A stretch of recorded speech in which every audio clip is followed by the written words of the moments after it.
বেশ কয়েকদিন ধরে নেগেটিভিটি এত আমার বেড়ে গিয়েছিল যে কি বলবো, নিজের মেজাজ, নিজের রাগ, নিজের ফিলিংসগুলোকে কন্ট্রোল করতে পারছিলাম না। প্লাস নেগেটিভ থটস তো আছেই, আর অ্যাংজাইটি ডিপ্রেশন তো সবসময়ের সঙ্গী।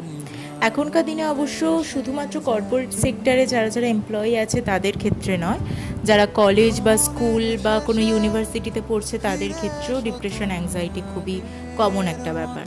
তো আমি সবার ক্ষেত্রে একটা জিনিস বলবো, যেটা আমি নিজে এখন থেকে স্টার্ট করব, যার উপরে আমি একটা সিরিজ আনবো। আগে নিজে একটু এর ওপর একটু রিসার্চ করে দেন আমি এর ওপর একটা সিরিজ তোমাদের সাথে শেয়ার করব। বিকজ আমার মনে হয় আগে আমার নিজেকে এই জিনিসটা স্টার্ট করতে হবে আলাদাভাবে, অফ ক্যামেরাতে।